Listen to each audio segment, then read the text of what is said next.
नमस्कार जिज्ञासु शिक्षार्थीगण aspirant classes YouTube channel द्वारा आयोजित आजिकार ये साहित्य मंच को मु संजत आपण समस्त को सादर स्वागत ज्ञापन करुँची। आपण मैंने 2027 मसीहार बोर्ड परीक्षा में प्रस्तुत होती से सीबीएसई हो कि बीएसई ओडिशा वा ओडिया मीडियम हो यही क्लास टी आपण समस्त निश्चित भाव में एक उपादेय क्लास पिला माने आम जन्मभूमि होउछि उत्कल आमर कर्मभूमि होउछि उत्कल आम मातृभूमि होउछि उत्कल आमर शिक्षाभूमि होउछि उत्कल।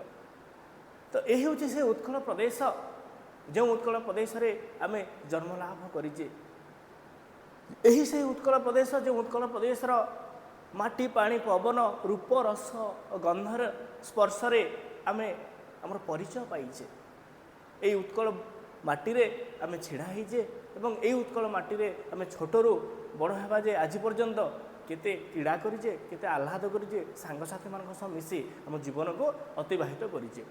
तबे यही उत्कल प्रदेश बा उत्कल माटी आमको सबु परिस्थिति रे सबु बेले सहायता करुछि।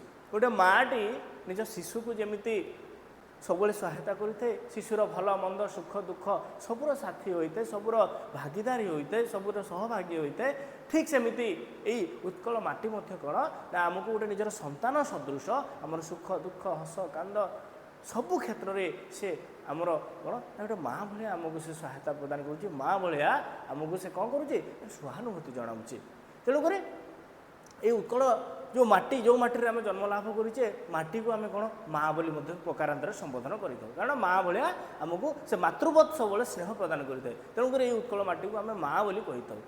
तेणु माँ जो आम माँ बोली संबोधन करुचे उत्कल माटी को माँ शब्दर आ गोटे प्रतिशब्द हूँ कौन जननी। तेणु से अनुसार आम उत्कल माटी को उत्कल जननी बोली कही था बा उत्कल माँ को उत्कल जननी बोली आम संबोधन कर। तेणुक पिला माने ये उत्कल जननी जे आमर जन्म ठार आरंभ आम जो जन्म लाभ करुचे और आम जो मृत्युवरण करुचे यह मध्य जो कालटा रही है जीवन बोली कहुए और यही जीवन को अतिबाहित करने निमंते यही जीवन को उपयुक्त भाव में आगे नवा निमंते ये उत्कल जननी आमको कौन करुच्ची ना मार्गदर्शन करुच्ची आमको प्रति मुहूर्त प्रति परिस्थिति प्रति क्षेत्र में प्रति समय प्रति क्षण में आमको उचित मार्ग प्रदर्शन करुच्ची। तेणुक जदि आम यथार्थर विचार करवा पिला माने ए उत्कल जननी आम जुगे जुगे वंदनीय ए उत्कल जननी आम जुगे जुगे प्रशंसनीय ए उत्कल जननी पाखे सत्य जेपरि आम समस्त ऋणी हो जाइए।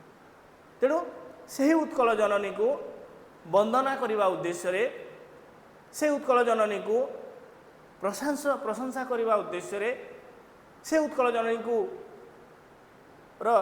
गुणगान करने उद्देश्य आज आम गोटे सुंदर कविता पढ़ा। कवितार ना कौन कविताटी हूँ वंदे उत्कल जननी।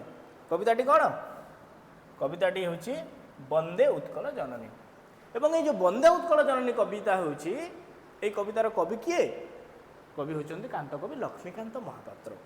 प्रथम आम लक्ष्मीकांत महापात्र विषय संक्षेप जाना रचनावली संपर्क में जाना तापर आम कविता को जीवा कवितार शब्दार्थ बुझा शब्दार्थ अनुसार तार भाव वस्तु को बुझा और कवितार आम सबशेष आलोचना करवा। प्रथमे आम लक्ष्मीकांत महापात्र संपर्क में आम संक्षेप आलोचना करवा। लक्ष्मीकांत महापात्र प्रथम जाना आम लक्ष्मीकांत महापात्र समय पिला माने 1888 रु 1953 गोटे गुरुत्वपूर्ण काल थिला। जदि आम विचार करवा लक्ष्मीकांत महापात्र 1888 मसीह जन्म लाभ करते 1953 मसीह देहांत होता अर्थात से इहलीला संवरण करते। ओडिशा रे कांत कवि रूपे लक्ष्मीकांत महापात्र परिचित आम समस्ते जानीचे कांत कविर उपाधि दि जाए कांत कवि भाव में समग्र ओडिशा भूखंड से परिचित। पैतृक ग्राम भद्रक निकटवर्ती तालपदा अर्थात भद्रक निकटवर्ती तालपदा ग्राम से भूमिष्ठ होते जन्म लाभ करते। एवं ये जो भद्रक जिला वर्तमान भद्रक जिला आम जहाँ कहूँ यह पूर्वर अविभक्त बालेश्वर जिला अंतर्गत थिला एवं वर्तमान ता भद्रक जिला से स्वतंत्र हो जाइए। पिता नाम हूँ चौधरी भागवत प्रसाद सामंतराय महापात्र एवं माता होती राधामणि देवी। चौधरी भागवत प्रसाद सामंतराय महापात्र पिता थिले भागवत चौधरी भागवत प्रसाद सामन्तराय महापात्र तांकर पिता थिले और माता थिले किए ना राधामणि देवी। तांकर शिक्षा कथा जदि आम आलोचना करबा से कटक बालेश्वर हाईस्कूल शिक्षा समाप्त करते कलिकता स्थित रिपन कॉलेज रे पाठ पढ़ी और कटक स्थित रेभेन्सा कॉलेज से उच्च शिक्षा लाभ करते। बर्तमान रेभेन्सा विश्वविद्यालय जहाँ ओडिशार प्रथम कॉलेज बा प्रथम महाविद्यालय जहाँ कही से हूँ रेभेन्सा महाविद्यालय जहाँकि बर्तमान विश्वविद्यालय भाव में परिचित। तो से रेभेन्सा महाविद्यालय उच्च शिक्षा लाभ करते।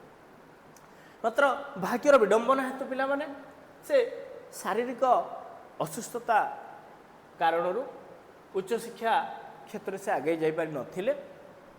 शारीरिक क्षेत्र में अनेक असुस्थता से लाभ करते जहाँद्वारा कि शिक्षा क्षेत्र में बाधक सृष्टि होता एवं शिक्षा क्षेत्र से आग को न जाए कौन करते ना जो पारिवारिक गुरु थे बाबाजी रामदास प्ररोचन से कौन करते ना संगीत शास्त्र में मनोनिवेश करता संगीत शास्त्र संपर्क में ज्ञान लाभ करते।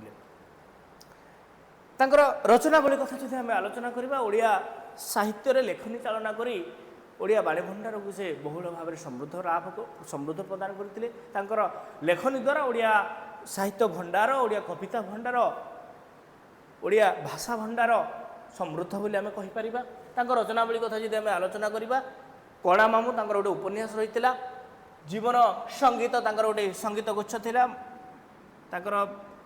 जीवन संगीत गोटे संगीत गुच्छ थिला कणा मामू एक उपन्यास थिला संगीत गुच्छ कहले या भितर अनेक गुड़े संगीत रही देही पदपल्लवम मुदारम गोटे गल्प संकलन थिला देही पदपल्लवम मुदारम एक गल्प संकलन थिला। गल्प संकलन कहबार अर्थ होची एठारे अनेक गुड़े छोट छोट गल्प रही है।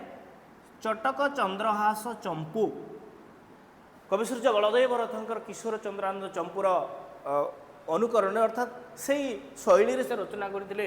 चटक चंद्रहास चंपू गोटे लालिका थिला शरीर माध्यम तांकर गोटे प्रबंध संकलन थिला। प्रबंध संकलन कहबार अर्थ होची या भितर मध्य अनेक गुड़िए छोट छोट क्षुद्र क्षुद्र प्रबंध स्थानित होता है। ताले पिला माने ए होची तांकर रचनावली कौन कौन से रचना करते मन पकेबा आउथरे कणा मामू तांकर उपन्यास थिला जीवन संगीत एक संगीत गुच्छ थिला देही पदपल्लवम मुदारम तांकर एक गल्प संकलन थिला चटक चंद्रहास चंपू एक लालिका थिला एवं शरीर माध्यम तांकर गोटे प्रबंध संकलन थिला। आउ कौन रही ना बुढ़ा शंखारी ओडिया साहित्य बहु परिचित बहु चर्चित एक गल्प आम नवम श्रेणी समस्ते पढ़ीचे बुढ़ा शंखारी गोटे गल्प थिला एवं सबुथिरु वंचित करी गोटे कविता थिला बुढ़ा शंखारी गल्प और सबुथिरु वंचित करी जो कविता बुढ़ा शंखारी गल्प थिला एवं सबुथिरु वंचित करी कविता कौन थिला ना ओडिया जनमानस ओडिशार जन साधारण मध्य या सबुले आदृत हो रही है। 1937 मसीह प्रकाशित डगर गोटे पत्रिका थिला से डगर पत्रिकार मध्य से प्रतिष्ठाता थिले किए ना कांत कवि लक्ष्मीकांत महापात्र डगर पत्रिकार प्रतिष्ठाता मध्य से थिले। ताले ए थिला पिला माने तांकर रचनावली संपर्क रे आमे तांकर जीवन विषय संक्षेप रे जानिले तांकर रचनावली रे आलोचना कले तांकर रचनावली कथा संक्षेप रे आलोचना कले। एबे आमे आसीबा हमर वंदे उत्कल जननी कविता आडू पिला माने वंदे उत्कल जननी कविता आमे काहे पढ़िबा ए कविता पढ़िबा द्वारा हमर कोन लाभ हबो प्रकृत यही कवितार कवि कौन कहवाक चाहते कौन बुझेबा चाहते पाठक समाज को शिक्षक समाज को शिक्षार्थी समाज को कौन से वार्ता देवाक चाहते एवं यही कविता पढ़ा द्वारा आमर क्यों क्षेत्र में विकास हम आम मनरे आम जीवन में क्यों चिंताधारार उद्रेक घटब क्यों चिंताधारार स्फुरण घटब आम देखा जातीयतावादी चेतना एवं देशात्मबोध भावनार एक मनोज्ञ कृति हूँ वंदे उत्कल जननी एक सुंदर कथा एठार से आलोचना करुँच जातीयतावादी भावना और देशात्मबोध चिंताधारा जो रही तार एक मनोज्ञ प्रयोग कर वंदे उत्कल जननी कविता जातीयतावादी चेतना कौन ना जातीयतावादी जो शब्दटा रही यह जातीयता शब्द आसी जातीयता शब्दर अर्थ कौन ना जातीयता शब्दर अर्थ हो जाति प्रति आत्मीयता जाति प्रति निजर पणिया जाति प्रति आपणार भाव मो जाति महान मो जाति श्रेष्ठ मो जाति प्रशंसनीय मो जाति वंदनीय ये जो निजर पणिया निज जाति को नहीं आपणार भाव ताकू कहुए जातीयता एवं से जातीयतावादी सृष्टि होती जातीयतावादी चिंताधारा बोली कह निज जाति प्रति आत्मीयता निज जाति प्रति आपणार भाव निज जाति प्रति ନିଜର ଭାବ ନିଜର ପଣିଆ ତାକୁ କୁହାଯାଏ ଜାତୀୟତାବାଦୀ ଚିନ୍ତାଧାରା। ଏବଂ ଦେଶାତ୍ମବୋଧ ଚିନ୍ତାଧାରା କ'ଣ ନା ଦେଶାତ୍ମବୋଧ କଲେ ଦେଶ ପ୍ରତି ଆତ୍ମୀୟତାବୋଧ, ଜାତୀୟତା କଲେ ଜାତି ପ୍ରତି ଆତ୍ମୀୟତାବୋଧ ଏବଂ ଦେଶାତ୍ମବୋଧ କଲେ ଦେଶ ପ୍ରତି ଆତ୍ମୀୟତାବୋଧ। ଦେଶକୁ ନିଜର ବୋଲି ଭାବିବା, ଦେଶକୁ ଆପଣାର କରିବା, ମୋ ଦେଶ ମହାନ, ମୋ ଦେଶ ଶ୍ରେଷ୍ଠ, ମୋ ଦେଶ ପ୍ରଶଂସନୀୟ, ମୋ ଦେଶ ବନ୍ଦନୀୟ, ଏ ଯେଉଁ ଚିନ୍ତାଧାରା ଏହାକୁ ଦେଶାତ୍ମବୋଧ ଭାବନା ବୋଲି କୁହାଯାଏ। ତେବେ ଜାତୀୟତାବାଦୀ ଚିନ୍ତାଧାରା ଏବଂ ଦେଶାତ୍ମବୋଧ ଭାବନାର ଏକ ଚଟୁଳ ପ୍ରୟୋଗ ଏକ ମନରେ ଏହି ବନ୍ଦେ ଉତ୍କଳ ଜନନୀ କବିତାଟି ରଚିତ। ଅର୍ଥାତ୍ ଆମେ এই କବିତା ପଢ଼ିବା ଦ୍ୱାରା ଆମର କ'ଣ ହେବ ନା ଏହି କବିତା ପଢ଼ିବା ଦ୍ୱାରା ଆମ ମନରେ ଜାତୀୟତାବାଦୀ ଚିନ୍ତାଧାରା ଜାଗ୍ରତ ହେବ ଏବଂ ଦେଶାତ୍ମବୋଧ ଭାବନା ମଧ୍ୟ ଜାଗ୍ରତ ହେବ। ଏବଂ ଗୁରୁତ୍ୱପୂର୍ଣ୍ଣ କଥା ପିଲାମାନେ, ଏହି ଗୀତଟି ଓଡ଼ିଶା ସରକାରଙ୍କ ଦ୍ୱାରା 2020 ମସିହାରେ ରାଜ୍ୟ ସଙ୍ଗୀତର ମାନ୍ୟତା ଲାଭ କରିଛି। ଷ୍ଟେଟ୍ ଏନ୍ଥମ୍ ଯାହାକୁ ଆମେ କହିଥାଉ, ଏହି କବିତାଟି ସେହି ରାଜ୍ୟ ସଙ୍ଗୀତର ମାନ୍ୟତା ଲାଭ କରିଛି କେବେ? 2020 ମସିହାରେ ଓଡ଼ିଶା ସରକାରଙ୍କ ଦ୍ୱାରା ଏହା ରାଜ୍ୟ ସଙ୍ଗୀତର ମାନ୍ୟତା ଲାଭ କରିଛି। ତ ଏ ଥିଲା ପିଲାମାନେ ବନ୍ଦେ ଉତ୍କଳ ଜନନୀ କବିତା ସମ୍ପର୍କରେ ସଂକ୍ଷେପରେ। ତାହେଲେ ଏହି କବିତା ପଢ଼ିବା ଦ୍ୱାରା ଆମ ମନରେ କେଉଁ ଧାରାର ବିକାଶ ହେବ, କେଉଁ ଭାବନାର ସ୍ଫୁରଣ ଘଟିବ? ଦୁଇଟା ଭାବନା, ଗୋଟେ ଆସୁଛି ଜାତୀୟତାବୋଧ ଆଉ ଗୋଟେ ହେଉଛି ଆତ୍ମୀୟତାବୋଧ ବା ଦେଶାତ୍ମବୋଧ ଆମେ ଯାହାକୁ କହୁଛୁ। ଗୋଟେ ହେଉଛି ଜାତୀୟତାବାଦୀ ଚିନ୍ତାଧାରା ଆଉ ଗୋଟେ ହେଉଛି ଦେଶାତ୍ମବୋଧ ଭାବନା। ଏଇ ଦୁଇଟା ଚିନ୍ତାଧାରାର ସ୍ଫୁରଣ ଘଟିବ ଆମ ମନରେ। ଏବେ ଆମେ ଆସିବା କବିତା ଆଡ଼କୁ। କବିତାକୁ ଭଲ ସ୍ୱରରେ ଆମେ ଗାନ କରିବା, କବିତାର ଶବ୍ଦର ଅର୍ଥ ବୁଝିବା ଏବଂ ସେହି ଅର୍ଥ ଅନୁସାରେ ଆମେ ଭାବାର୍ଥ ବୁଝିବା। ପ୍ରଥମ ପଂକ୍ତିରେ ତାହେଲେ କବି କ'ଣ କହୁଛନ୍ତି ପିଲାମାନେ? ପ୍ରଥମ ପଂକ୍ତିରେ କବି କହୁଛନ୍ତି କ'ଣ? ବନ୍ଦେ ଉତ୍କଳ ଜନନୀ, ବନ୍ଦେ ଉତ୍କଳ ଜନନୀ, ବନ୍ଦେ ଉତ୍କଳ ଜନନୀ, ଚାରୁ ହାସମୟୀ ଚାରୁ ଭାସମୟୀ, ଚାରୁ ହାସମୟୀ ଚାରୁ ଭାସମୟୀ, ଜନନୀ ଜନନୀ ଜନନୀ, ବନ୍ଦେ ଉତ୍କଳ ଜନନୀ। କେତେ ସୁନ୍ଦର ଭାବରେ କବି ରଚନା କରୁଛନ୍ତି ପିଲାମାନେ, ଆମେ ବୁଝିବା ଭାବାର୍ଥ ହେବେ। କବି କହୁଛନ୍ତି ବନ୍ଦେ ଉତ୍କଳ ଜନନୀ, ସେଇ ଉତ୍କଳ ଜନନୀକୁ, ସେଇ ଉତ୍କଳ ମାଆକୁ ମୁଁ ବନ୍ଦନା କରୁଛି, କୋଟି କୋଟି ଦଣ୍ଡବତ ପ୍ରଣାମ କରୁଛି, କାରଣ ସେ ଉତ୍କଳ ମାଆଙ୍କର କୋଳରେ ମୁଁ ଜନ୍ମ ଲାଭ କରିଛି। ସେ ଉତ୍କଳ ମା ମୋତେ ଜନ୍ମଦାତ୍ରୀ ସଦୃଶ ମୋତେ ଜନ୍ମ ପ୍ରଦାନ କରିଛନ୍ତି, ଧାତ୍ରୀ ସଦୃଶ ମୋତେ ଲାଳନ ପାଳନ ପ୍ରଦାନ କରୁଛନ୍ତି। ପ୍ରକୃତରେ ସେହି ଉତ୍କଳ ମାଆଙ୍କର ଚରଣ କମଳରେ ମୁଁ କୋଟି କୋଟି ପ୍ରଣାମ ଜ୍ଞାପନ କରୁଛି ବୋଲି କବି କହୁଛନ୍ତି। ତେଣୁକରି କହୁଛନ୍ତି ବନ୍ଦେ ଉତ୍କଳ ଜନନୀ, ସେ ଉତ୍କଳ ଜନନୀକୁ ବନ୍ଦନା କରୁଛି। କ'ଣ କ'ଣ ସେ ବନ୍ଦନା କରୁଛନ୍ତି? ଚାରୁ ହାସମୟୀ ଚାରୁ ଭାସମୟୀ। ପ୍ରକୃତରେ ସେଇ କହୁଛନ୍ତି କବି ନା ମୋର ଉତ୍କଳ ଜନନୀଙ୍କର ହସଟା ଅତ୍ୟନ୍ତ ସୁନ୍ଦର। ତେଣୁ କହିଲେ ଚାରୁ ହାସମୟୀ। ଚାରୁ ଶବ୍ଦର ଅର୍ଥ ହେଉଛି ସୁନ୍ଦର। ଚାରୁ ଶବ୍ଦର ଅର୍ଥ କ'ଣ? ଚାରୁ ଶବ୍ଦର ଅର୍ଥ ହେଉଛି ସୁନ୍ଦର। ଚାରୁ ଶବ୍ଦର ଅର୍ଥ ହେଉଛି ସୁନ୍ଦର। କବି କହୁଛନ୍ତି ହାସମୟୀ, ଉତ୍କଳ ଜନନୀଙ୍କର ହସ, ହସ ଅତ୍ୟନ୍ତ ସୁନ୍ଦର। ଏବଂ କବି କହୁଛନ୍ତି ଚାରୁ ଭାସମୟୀ, କେବଳ ହସ ସୁନ୍ଦର ନୁହେଁ, ଉତ୍କଳ ଜନନୀଙ୍କର ଭାଷା ମଧ୍ୟ ସୁନ୍ଦର, ଉତ୍କଳ ଜନନୀଙ୍କର କଥା ମଧ୍ୟ ସୁନ୍ଦର ବୋଲି କବି ଏଠାରେ କହୁଛନ୍ତି। ତେଣୁ ସେ କହିଲେ ଚାରୁ ହାସମୟୀ ଚାରୁ ଭାସମୟୀ, ତାଙ୍କର କଥାଟା ଅତ୍ୟନ୍ତ ସୁନ୍ଦର ଉତ୍କଳ ଜନନୀଙ୍କର ଭାଷା ମଧ୍ୟ ଅତ୍ୟନ୍ତ ସୁନ୍ଦର, ତାଙ୍କର ହସ ମଧ୍ୟ ସୁନ୍ଦର। ତେଣୁ ସେ କହୁଛନ୍ତି ଜନନୀ ଜନନୀ ଜନନୀ, ସେଇ ଜନନୀଙ୍କର ଚରଣ କମଳରେ ମୁଁ କୋଟି ବନ୍ଦନା କରୁଛି, କୋଟି ପ୍ରଣାମ ଜ୍ଞାପନ କରୁଛି ବୋଲି କବି କହୁଛନ୍ତି। ଆମେ ଆସିବା ପରବର୍ତ୍ତୀ ପଦକୁ। ପରବର୍ତ୍ତୀ ପଦରେ କବି କ'ଣ କହିଲେ? ପୂତ ପୟୋଧି ବିଧୌତ ଶରୀରା, ତାଳ ତମାଳ ସୁଶୋଭିତ ତୀରା, ଶୁଭ୍ର ତଟିନୀ କୂଳ ଶିଖର ସମୀରା, ଜନନୀ ଜନନୀ ଜନନୀ, ବନ୍ଦେ ଉତ୍କଳ ଜନନୀ। କବି କହୁଛନ୍ତି କ'ଣ ନା ପୂତ ପୟୋଧି ବିଧୌତ ଶରୀରା, ମୋ ଉତ୍କଳ ଜନନୀଙ୍କର ଶରୀର କେଉଁଠାରେ ବିଧୌତ ହୁଏ, କେଉଁଥିରେ ବିଧୌତ ହେଉଛି ନା ପୂତ ପୟୋଧି, ପବିତ୍ର ମୋହଦଧିର ଜଳଧାରାରେ ମୋ ଉତ୍କଳ ମାଆଙ୍କର ଶରୀର ଧୋଇ ହେଇଯାଉଛି। କବି ବନ୍ଧ କହୁଛନ୍ତି ପୂତ। ପୂତ ଶବ୍ଦର ଅର୍ଥ କ'ଣ? ପବିତ୍ର। ପୂତ ଶବ୍ଦର ଅର୍ଥ ହେଉଛି ପବିତ୍ର। ପୟୋଧି, ପୟୋଧି ଶବ୍ଦର ଅର୍ଥ ହେଉଛି ସମୁଦ୍ର। ମୋହଦଧି, ଉଦଧି, ପାରାବାର, ଯାହାକୁ ଆମେ କହିବା, ଯାହାକୁ ଆମେ କହିଥାଉ ରତ୍ନାକର। ମୋହଦଧି ହେଲା, ପୟୋଧି ଶବ୍ଦର ଅର୍ଥ ହେଉଛି କ'ଣ? ସମୁଦ୍ର। ପୟୋଧି समुद्र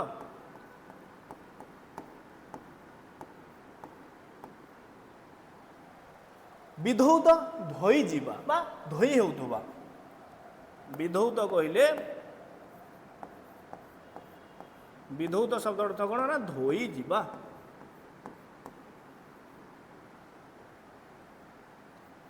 धोई जीवा बा आम ताकू धोउथबा कहि परिबा धोई जीवा बा आम ताकू धोउथबा मध्य कहि परिबा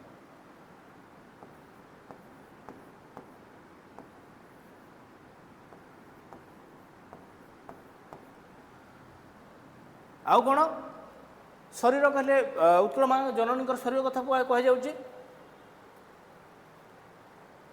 से कहते कौन ना पूत पयोधि विधौत शरीरा ताल तमाल सुशोभित तीरा तीर कहले तटदेश नदी कूल कथा कह जाऊँगी तीर शब्द अर्थ कौन ना तट तटस्थ अंचल जोटा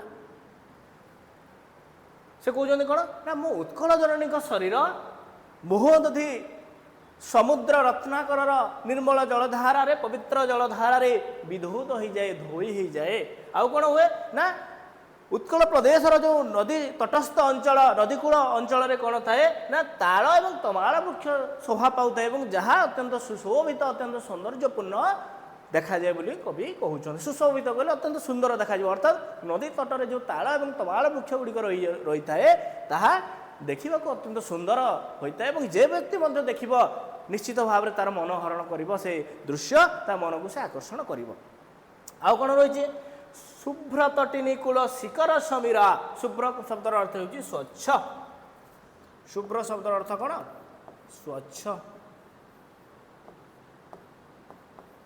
निर्मल आम ताकू निर्मल बोली कहि परिबा शुभ्र शब्द अर्थ हो स्वच्छ बा निर्मल तटिनी कहले नई नदी शब्दर गोटे प्रतिशब्द हूँ तटिनी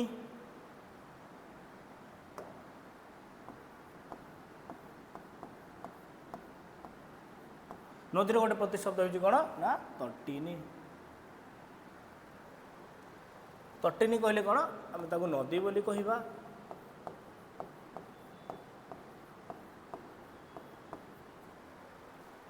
शिखर कहले जल कणा शिखर शब्द अर्थ कौन पिला माने शिखर कहले जल कणा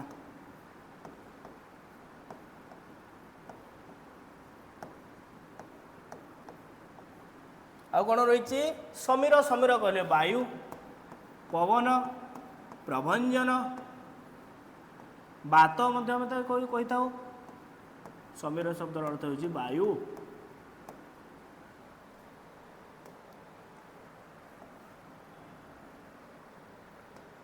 समीर शब्द अर्थ कौन वायु ताले हमें बुझा आउ कौन रही है उत्कल प्रदेश तटदेश कौन थाए ना ताल और तमाल वृक्ष शोभा पाए जहाँ अत्यंत सुंदर देखा जाए आउ कौन थाए जो नदी गुड़िक बही जाए उत्कल प्रदेश उत्कल माटी जो नदी गुड़िक बही जाए से नदीर जल अत्यंत शुभ्र तथा स्वच्छ थाए और आउ कौन हुए ना जिते बड़े आम नदीकूल विचरण करुए एवं से समय जो वायु प्रवाहित हुए जो समीर प्रवाहित हुए से समीर कौन करे ना से नदीर तटिनीर स्वच्छ जलकणा को समीर बोही आने और से जलकणा जो आम शरीर को स्पर्श करे आम शरीर जो बाजे द्वारा कौन हुए आम शरीरटा आह्लादित हुए आम शरीरटा आनंदित हुए बोली कवि कहते तेणु से कहले शुभ्र तटिनी कूल शिखर समीरा जो तटिनी कूल रही से तटिनी कूल कौन आम जो विचरण करवा से तटिनीर स्वच्छ जलधारा वायु द्वारा प्रभावित हो आम शरीर को स्पर्श कर जलकणा आमको कौन कर आनंद प्रदान कर आम शरीर को आह्लादित कर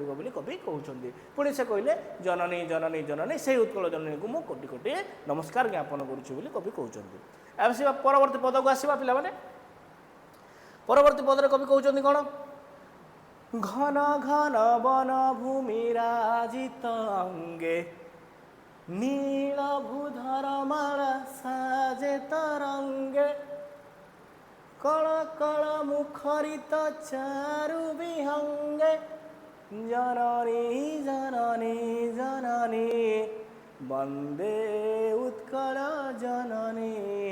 ये सुंदर भाव में कवि वर्णना करुँच से कहते कौन ना घन घन वनभूमि राजित अंगे। घन घन कहले घंच, घन घन शब्द अर्थ हो कौन ना घंच बा निबिड़ आम जहाँ कही था।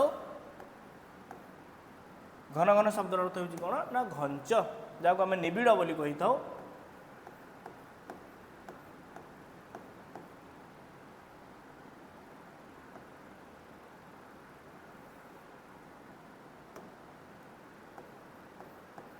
घन घन घन घन कहले घंच।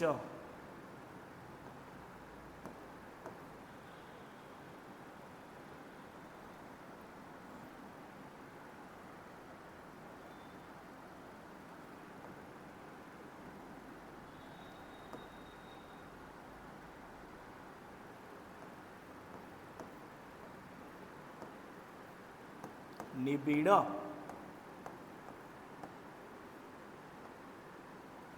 वनभूमि कहले जो जंगल अंचल जोटा ताको हम वनभूमि कही था। घन घन वनभूमि राजित अंगे, राजित कहले शोभा पाए। राजित शब्द अर्थ हो शोभा पाइबा। राजित कहले जोटा शोभा पाए।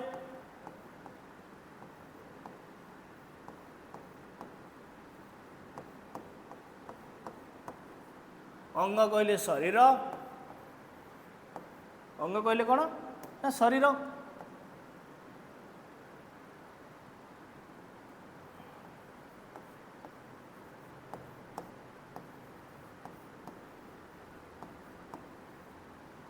घन घन वनभूमि राजित अंगे तार से कहते कौन नील भूधर माला साजे तरंगे। भूधर कहले पर्वत,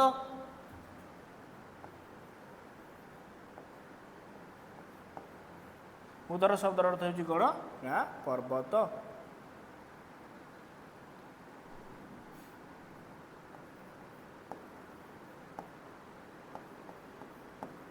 पर्वत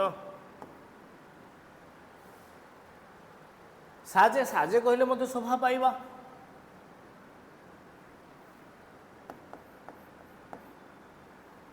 साजे शब्द अर्थ हो कौन ना शोभा पाइबा।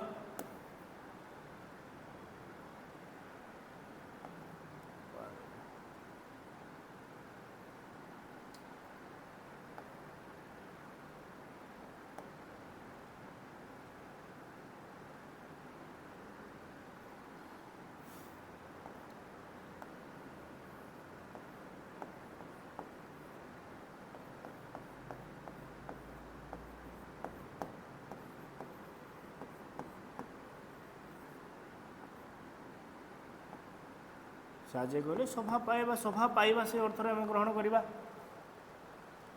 तरंग कहले ढेउ,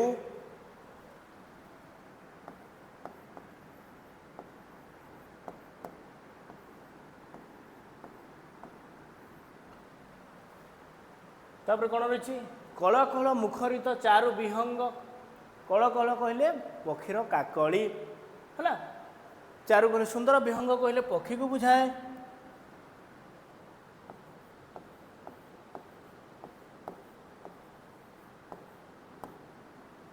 विहंग कहले पक्षी जहाँ आम खग कही था, जहाँ आम द्विज बोली कही था। हाँ एबे आम बुझे शब्द लिखिले एबे आम तार भावार्थ बुझा।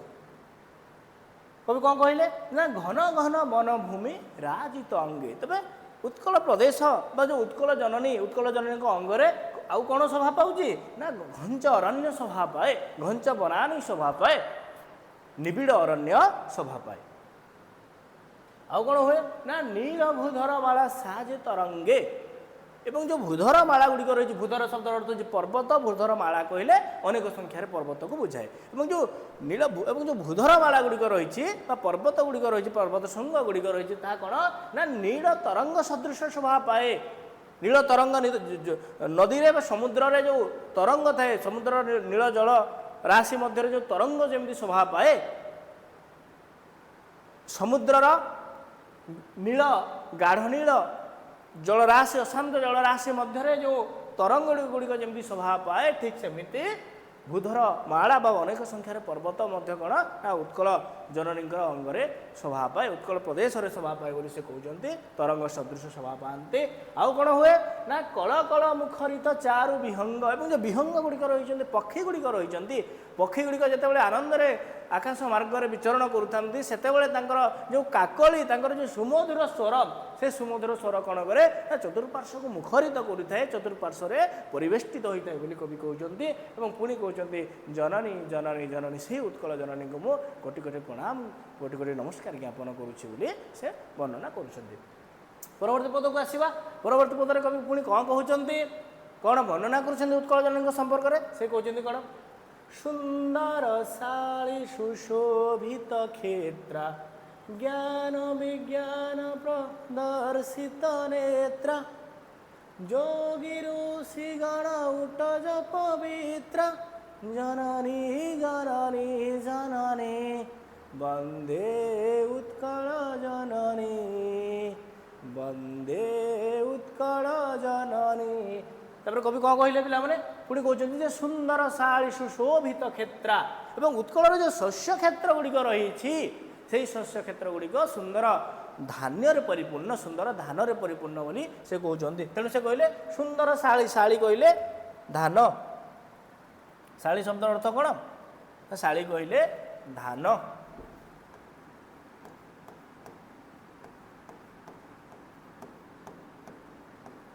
କ୍ଷେତ୍ର କହିଲେ ଶସ୍ୟ କ୍ଷେତ୍ର, ସୁଶୋଭିତ କହିଲେ ଯେଉଁଟା ସୁନ୍ଦର ଦେଖାଯାଏ।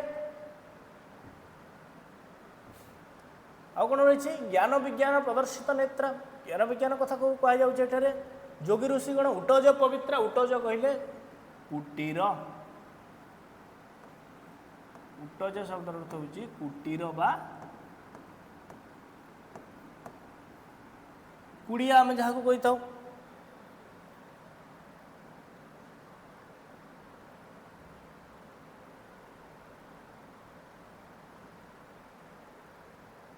କୁଟଜ ଶବ୍ଦର ଅର୍ଥ ହେଉଛି କୁଟୀର ବା କୁଡ଼ିଆ।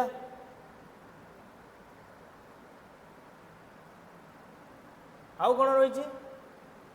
ପବିତ୍ର କହିଲେ, ପବିତ୍ର କହିଲେ ଯେଉଁଟା ପାବନ ହୋଇଥାଏ, ଯେଉଁଟା ପବିତ୍ର ହୋଇଥାଏ, ହେଲା। ବୁଝିବା ଏବେ ଆମେ ଅର୍ଥ।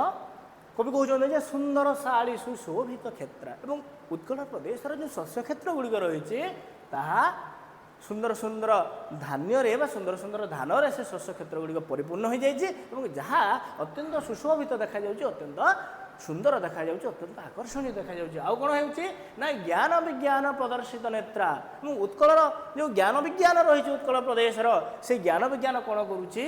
ସମଗ୍ର ସେ ଜ୍ଞାନ ଉତ୍କଳ ପ୍ରଦେଶ ନିଜର ଜ୍ଞାନ ବିଜ୍ଞାନ ପ୍ରଦର୍ଶନ କରି, ନିଜ ଜ୍ଞାନ ବିଜ୍ଞାନକୁ ବିଶ୍ୱ ଦରବାରରେ ପରିବେଷିତ କରି ସମସ୍ତଙ୍କର ଦୃଷ୍ଟି ଆକର୍ଷଣ କରୁଛି, ସମସ୍ତଙ୍କର ଚିତ୍ତ ଆକର୍ଷଣ କରୁଛି। ସେ କହୁଛି ନେତ୍ର, ନେତ୍ର କହିଲେ ଚକ୍ଷୁ ଅର୍ଥରେ ବୁଝାଯାଉଛି। ତେଣୁ କବି କହୁଛନ୍ତି କ'ଣ ନା ଜ୍ଞାନ ବିଜ୍ଞାନ ପ୍ରଦର୍ଶିତ ନେତ୍ର, ଉତ୍କଳ ପ୍ରଦେଶର ଜ୍ଞାନ ବିଜ୍ଞାନ ବା ଉତ୍କଳ ପ୍ରଦେଶ ନିଜର ଜ୍ଞାନ ବିଜ୍ଞାନକୁ ପ୍ରଦର୍ଶନ କରି ସମଗ୍ର ବିଶ୍ୱ ଭୂମଣ୍ଡଳରେ ବିଶ୍ୱ ଦରବାରରେ ସମସ୍ତଙ୍କର ଦୃଷ୍ଟି ଆକର୍ଷଣ କରୁଛି, ସମସ୍ତଙ୍କର ଚିତ୍ତ ଆକର୍ଷଣ କରୁଛି। ଆଉ କ'ଣ ହେଉଛି ନା ଯୋଗୀ ଋଷିଗଣ ଉଟ, ଯେଉଁ ଯୋଗୀ ଋଷିମାନେ ଅଛନ୍ତି, ଯେଉଁ ତପସ୍ୱୀମାନେ ଅଛନ୍ତି, ଯେଉଁ ମହର୍ଷିମାନେ ଅଛନ୍ତି, ସେମାନେ କ'ଣ କରୁଛନ୍ତି ନା ତାଙ୍କର ଯେଉଁ ପବିତ୍ର କୁଟୀର ମାଧ୍ୟମରେ ବା ତାଙ୍କର ଯେଉଁ ପବିତ୍ର କୁଟୀର ଦ୍ୱାରା ଉତ୍କଳ ପ୍ରଦେଶକୁ, ଉତ୍କଳ ମାଆଙ୍କର ମାଟିକୁ ବା ଉତ୍କଳ ମାତାର ମାଟିକୁ କ'ଣ କରୁଛନ୍ତି? ସେମାନେ ପବିତ୍ର କରୁଛନ୍ତି, ଉତ୍କଳ ପ୍ରଦେଶକୁ ସେମାନେ ପୁଣ୍ୟ କରୁଛନ୍ତି ନିଜର ପବିତ୍ର କୁଟୀର ମାଧ୍ୟମରେ। ପୁଣି କହୁଛନ୍ତି କବି କ'ଣ?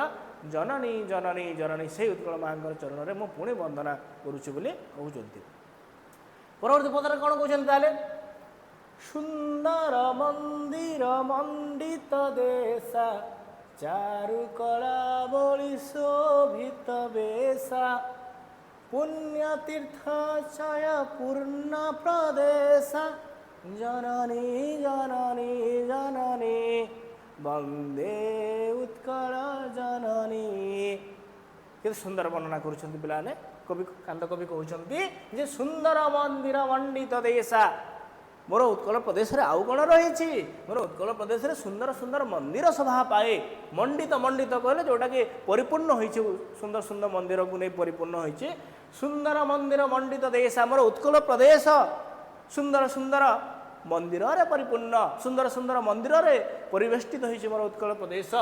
आउ कौन होती ना चारुकला बड़ी शोभित वेश और मोर उत्कल प्रदेश जे केवल सुंदर सुंदर मंदिर मंडित होती नुहे आउ कौन रही ना मोर उत्कल प्रदेश में सुंदर कला रही स्थापत्य रही भास्कर्य रही ऐतिह्य रही से सुंदर कला स्थापत्य भास्कर्य ऐतिह्य मोर उत्कल प्रदेश अत्यंत सुशोभित देखा जाए अत्यंत आकर्षणीय देखा जाए बोली कवि कहते आउ कौन कहते एठारे कला बोली कहले जो आम उत्कल जो स्थापत्य कला रही उत्कल जो कारुकार्य रही जो भास्कर्य उत्कल जो ऐतिह्य रही ताकू एठारे कवि कला बोली बोली कहते तेणु से कहते जे चारु कला बोली शोभित बेशा एवं जो सुंदर कला स्थापत्य भास्कर्य ऐतिह्य रही अत्यंत सुशोभित देखा जाउछि अत्यंत आकर्षणीय देखा जाउछि अत्यंत चित्ताकर्षक देखा जाउछि बोली कवि कहते पुणी कौन कहते पुण्य तीर्थ चय पुण्य प्रदेशा आउ कौन परिपूर्ण उत्कल प्रदेश में पुण्य पुण्य तीर्थ चय तीर्थ कहले तीर्थस्थान चय कहले अनेक संख्यार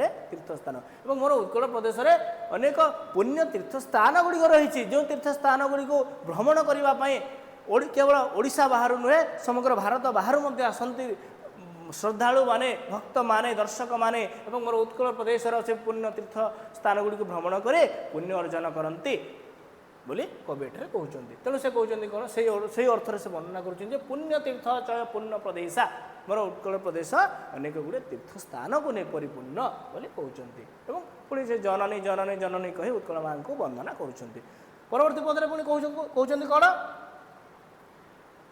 उत्कल सुरवर दर्पित गेहा अरिकुल शोणित चर्चित देहा विश्वभूमंडल कृतवर स्नेह जननी जननी जननी वंदे उत्कल जननी से कहते कौन उत्कल सुरवर दर्पित केहा सुरवर कहले वीर श्रेष्ठ सुर कहले वीर वर कहले श्रेष्ठ वीर श्रेष्ठ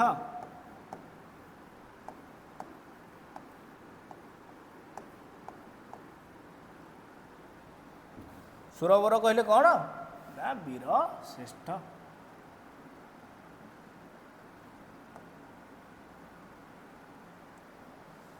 वीर श्रेष्ठ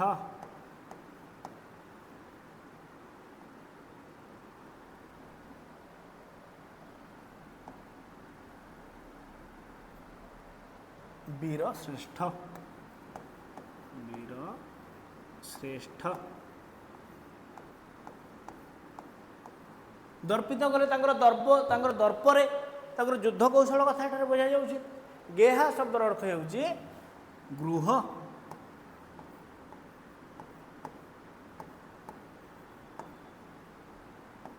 जहाँ को आमे भवन बोली मध्य कही था जहाँ को आमे मंदिर बोली मध्य कही परिबा गृह को भवन भुवन भुवन नुहे भुवन शब्दर अर्थ होउछि समग्र विश्वभूमंडल कथा बुझा जाऊँगी किंतु भवन शब्दर अर्थ होउछि मोर गेहा शब्दर अर्थ होउछि कौन ना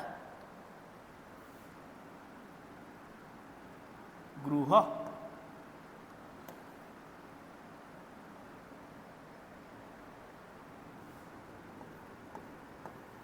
गृह ताको आमे भवन बोली मध्य कही था आउ कौन रही पिला माने अरी अरी शब्दर अर्थ होउछि शत्रु जहाँ को आमे अराती बोली मध्य कही था जहाँ को आमे बैरी बोली मध्य कही था आउ कौन रही शोणित शोणित शब्दर अर्थ होउछि रक्त रुधिर शोणित शोणित शब्दर अर्थ होउछि कौन रक्त चर्चित कहले बोली हेबा चर्चित कहले कौन बोली हेबा शरीर रे बोली हेबा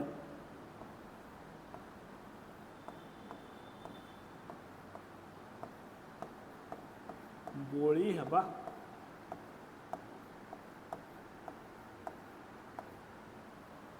देहा कहले देह को बुझा जाउछि विश्वभूमंडल कहले समग्र विश्व को बुझा जाउछि विश्वभुवन को बुझा जाउछि कृतवर कहले विद्वान कृतवर शब्दर अर्थ होउछि कौन विद्वान पंडित प्रवीण बुझा भावार्थ कवि कहते कौन ना उत्कल सुरवर दर्पित गेहा अरिकुल शणित चर्चित देहा। तो उत्कल जो सुरवीर मैंने अच्छा जो वीरश्रेष्ठ मैंने अच्छा जो योद्धा मैंने अच्छा से मैंने कौन करती ना दर्परे युद्ध कौशल कौन हुए ना अरिकुल अर्थात शत्रु माने समूले नाश हो जाती। से उत्कलर वीर मानकर उत्कल वीर मानकर जो युद्ध कौशल माध्यम युद्ध रे कौन हुए ना अरिकुल बा शत्रु माने संपूर्ण भाव में धराशायी हो जाती। शत्रु मान को से समूले निपात करती एवं समूले निपात करी कौन करती शत्रु मानकर शरीर रक्त निज शरीर को रक्त रंजित करती। शोणित कहुए अरिकुल शोणित अरिकुल कले शत्रु मान बुझा जाऊे शोणित कले रक्त एवं शत्रु मान रक्त कौन हुए तांकर देह चर्चित हुए। कहार देह उत्कलर जो वीरश्रेष्ठ मैंने अच्छा जो योद्धा मैंने अच्छा देह को रक्त रंजित करती। कहार रक्त शत्रु मान रक्त देह चर्चित होता है अर्थात देहरे बली होता है से रक्त और देहरे रक्त बली हो देह को रक्त रंजित कर अर्थ हो उत्कलर वीर माने उत्कलर जो श्रेष्ठ वीर मैंने अच्छा युद्ध कौशल अत्यंत महनीय थिला और से युद्ध कौशल विषय शुणी शत्रु मानकर कौन होता ना चिंता चेतना संपूर्ण भाव में उड़ी जाऊला। शत्रु मैंने भयभीत हो जाते युद्ध कौशल देखी और से शत्रु मान समूले नाश कर शत्रु मान शरीर रक्त निज शरीर को रक्त रंजित करती बोली कवि कहते। आउ कौन कहते विश्वभूमंडल कुतवर स्नेह और उत्कल प्रदेश जो विद्वान मैंने अच्छा जो पंडित मैंने अच्छा जो प्रवीण मैंने अच्छा से प्रवीण पंडित मैंने निजर ज्ञान मध्यम निजर विद्या मध्यम समग्र विश्वभूमंडल स्नेह पात्र हो पारि समग्र विश्वभूमंडल आदर पात्र हो पारि केवल निजर ज्ञान मध्यम। तेणु कहुए पे विद्या ददाति विनयम विनयात याति पात्रतम पात्रतम धर्म आपनोति धनात् धर्मम ततो सुख। तेणु ये कहुचे कौन जे विद्वान मैंने उत्कलर विद्वान मैंने कौन करते निजर ज्ञान मध्यम समग्र विश्वभूमंडल समग्र समस्त स्नेहर पात्र हमें। तेणु विद्या पिला गुरुत्वपूर्ण विद्याविहीन जीवन ज्ञानविहीन जीवन निरर्थक। तेणु संस्कृत से श्लोक कहगला विद्या ददाति विनयम विद्या विनय प्रदान करें विद्या आमको समस्त स्नेहर पात्र करें विनयात याते पात्रताम एवं विद्या आमको विनयी करें से विनयी भाव आम जो विनय भाव धारण करवा आमको से कौन करें विनयात याते पात्रता आम समस्त को से विद्याटा कौन करें विनय प्रदान करें से विनय भावटा आम समस्त को अन्य निकट में कौन करें ना आदर करें अन्य को स्नेह अन्य मानक आमको निजक स्नेह पात्र करें। आउ कौन थाए ना विद्या ददाति विनय विनयात याते पात्रताम पात्रताम धर्म आपनोति आम जो उपयुक्त पात्र हाँ आमको विद्या ज्ञान कौन कौन कर गोटे उपयुक्त स्थान में उपयुक्त पात्र कर उपयुक्त क्षेत्र उपयुक्त स्थान में उपयुक्त पात्र कर आमको से योग्य विभजित कर आम जदि जो गोटे स्थान में योग्य विभजित हो गला आमको कौन कर ना धन प्रदान कर। तेणु से कहगले कौन विद्या ददाति विनय विनयात याते पात्रताम पात्रताम धर्म आपनोति आम अत्यधिक जो ज्ञान लाभ करवा विद्या लाभ करवा गोटे स्थान गोटे क्षेत्र गोटे जीविका आम योग्य विवेचित हवा जद्वारा कि आम धन उपार्जन कर शेष कहुई कौन ना धनात् धर्मम ततो सुख एवं से ही धन आमको कौन जो धन आम उपार्जित करवा से धन आमको कौन कर ना धर्म कार्य साहाय्य कर धर्म कार्य विनियोग करने सहायता हे और ताद्वारा कौन हम ना आम जीवन में सुख लाभ हम आम जीवन में शांति लाभ हम। तेणुकर पिला विद्या अत्यंत गुरुत्वपूर्ण विद्या अटई महाधन बालक कौन उपार्जन कहुए यह विराट सत्य। तेणुक विद्या को आमको अर्जन करवा नितांत आवश्यक। तेणु से अर्थ कवि एठारे कहते विश्वभूमंडल जो आम उत्कल प्रदेश जो विद्वान मैंने अच्छा से विद्वान मैंने कौन ना निजर ज्ञान मध्यम निजर विद्या मध्यम समग्र विश्व भूमंडल समस्त स्नेहर पात्र होती समस्त आदरर पात्र होती समस्त आपणार पात्र होती। पुणी से कहते जननी जननी जननी से उत्कल माँ को उत्कल प्रदेशर से उत्कल जननी को पुणी मु नमस्कार ज्ञापन करुँच।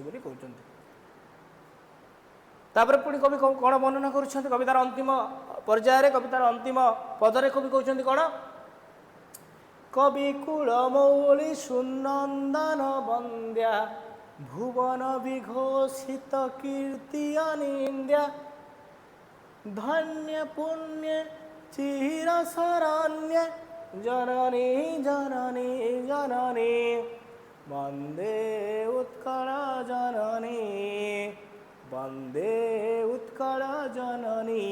कवि कौन कहते पुणी ना कवि कुल मौली सुनंदन बंद्या उत्कल प्रदेश जो कवि माने रही मौली कहले मुकुट। मौली शब्दर अर्थ कौन ना मुकुट। मौली शब्दर अर्थ हो मुकुट। कविकूल कहले कवि मान बुझा जाउची। कविकूल कहले कवि मान बुझा जाउची। मौली शब्दर अर्थ हो मुकुट।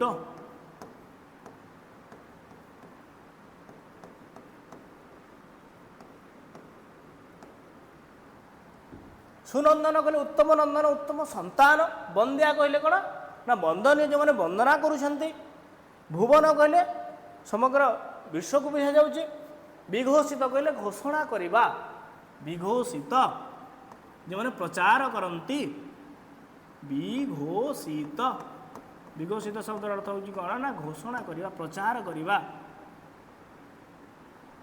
विघोषित विघोषित शब्द अर्थ कौन ना प्रचार करिबा।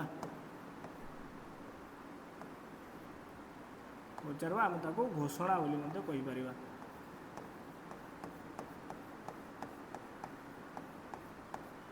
तापर कौन अच्छे कीर्ति। कीर्ति कहले जो उत्कल प्रदेश जो जश रही जो ख्याति रही। कीर्ति कहले आम ख्याति अर्थ बुझा।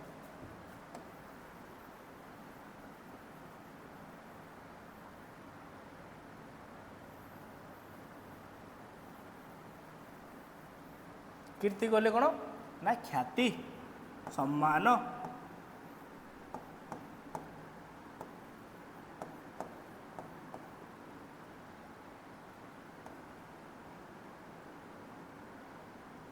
कीर्ति कहले ख्याति। अनिंद्या कहले प्रशंसनीय। अनिंद्या शब्द अर्थ हो प्रशंसनीय। प्रशंसनीय